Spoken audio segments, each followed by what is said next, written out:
Hello, Miss Barber here. Probability holds such a huge role in our lives that it is essential to understand how it works. In this lesson titled Fundamentals of Probability, we'll discuss fundamental concepts required for probability calculations. Probabilities are assigned values from 0 to 1. At impossible, we say the probability is 0% or 0, and then we move up to unlikely. About midway between it's equally likely and unlikely, that's 50% or 1/2. We continue to move up some more to likely, and certain is 100% or 1.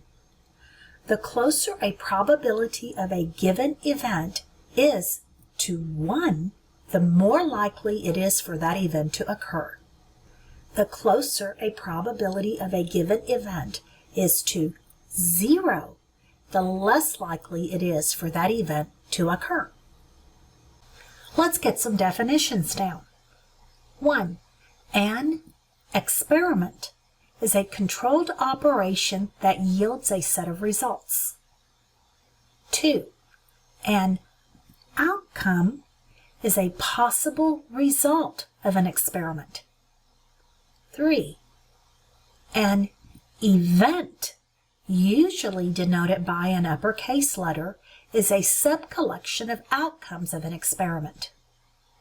4. A sample space is the set of all possible outcomes of an experiment, usually denoted by an uppercase S.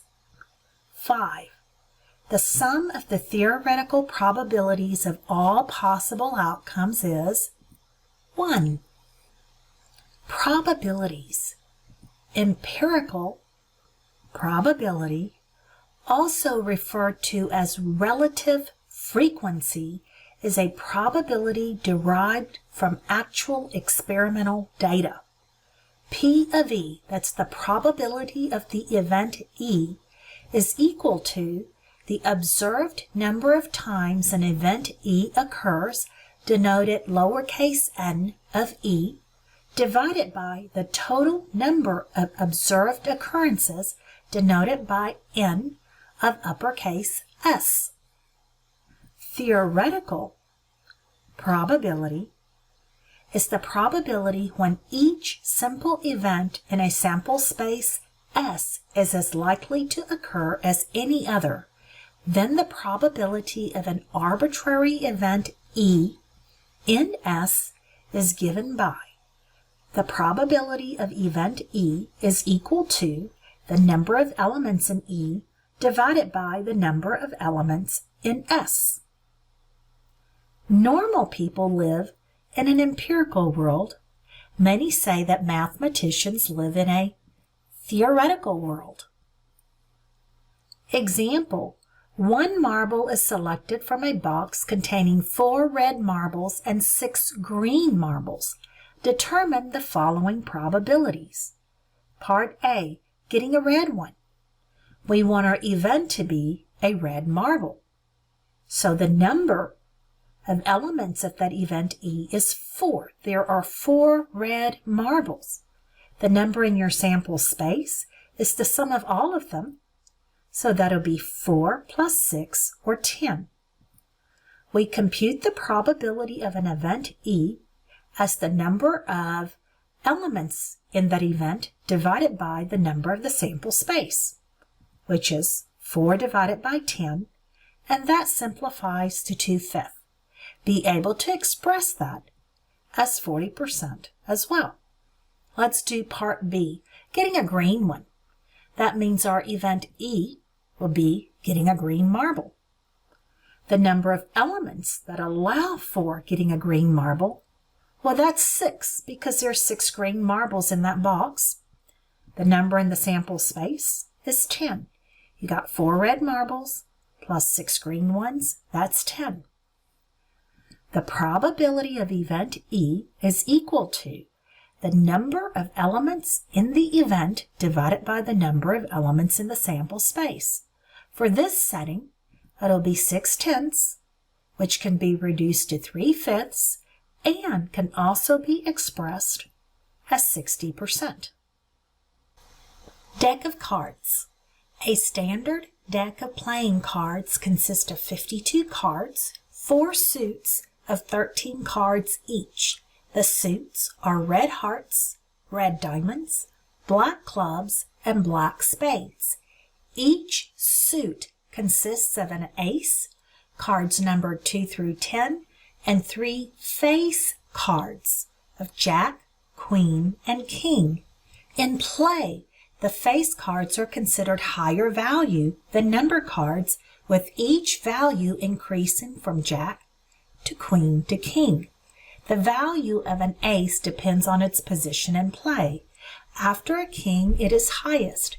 Before 2, it is the lowest number card. Example: from a deck of 52 ordinary playing cards, 1 card is drawn. Find each of the following probabilities. A queen. Our event is that we get a queen. We compute the probability of an event as the number of elements in the event divided by the number of elements in the sample space. There are 4 queens in a deck, and there are 52 cards. So that's 4 over 52, and that reduces to 1/13.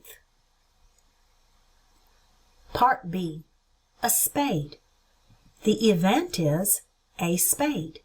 We compute the probability of that event as the number of elements in that event divided by the number of elements in the sample space. In an ordinary deck of cards, we have 13 spades and there are 52 cards. That probability, 13 over 52, reduces to 1/4. Part C, a red card. So our event will be a red card. Probability is still computed as the number of elements in the event divided by the number of elements in the sample space. If you went ahead and wrote 1/2, that's fine because that's half the deck. But to compute it, you would say there are 26 red cards divided by 52, which is the total number of cards in a deck, and that reduces to 1/2. Part D, a red queen. So our event is a red queen. The probability of that event is still the number of elements in that event divided by the number of elements in the sample space. From the deck of cards, we see that there are 2 red queens out of 52, and that reduces to 1/26. Example: an experiment consists of rolling 2 fair dice and adding the dots on the 2 sides facing up. Assume each simple event is as likely as any other. Find the probability of the sum of the dots being 8. Our event is that the sum of the dots is 8. There are several different ways in which this can happen with a pair of dice.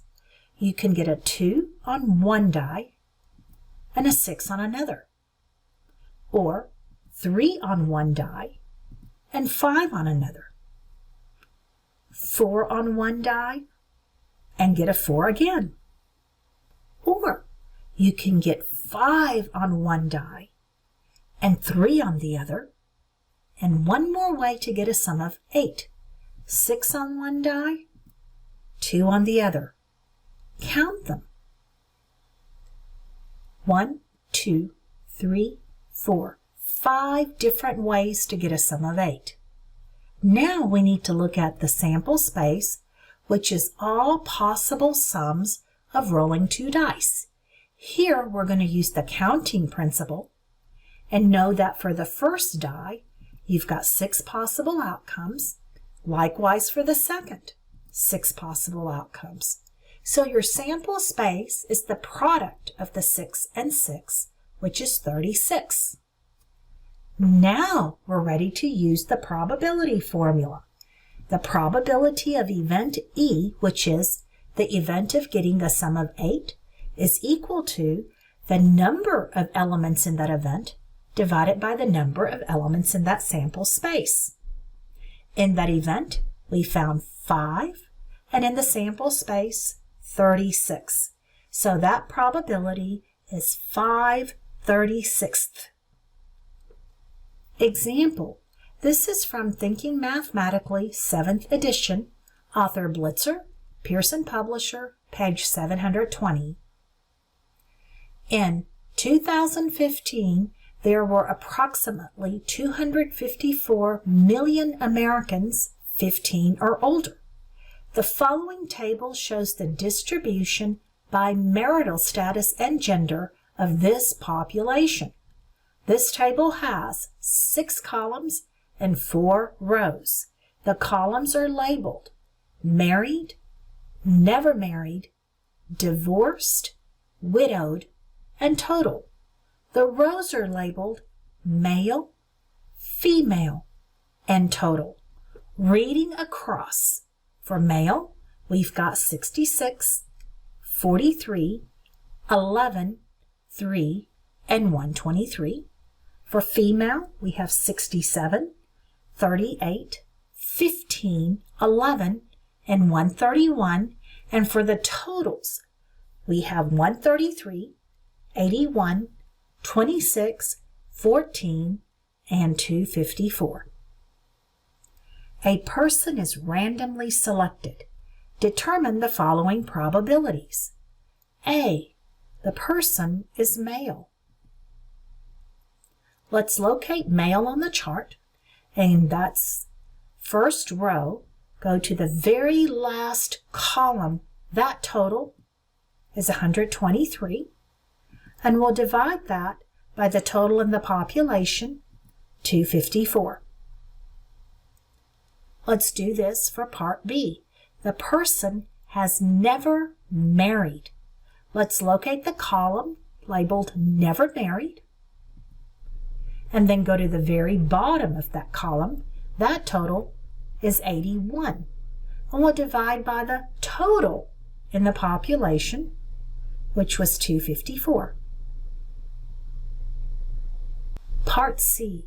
The person is female and widowed. Let's locate female, going horizontally, widowed, vertical. That point of intersection is 11. And we'll divide that by the total in the population, 254. And finally, part D, the person is divorced. Locate the column labeled divorced. The very bottom of that column gives the total, and that total is 26.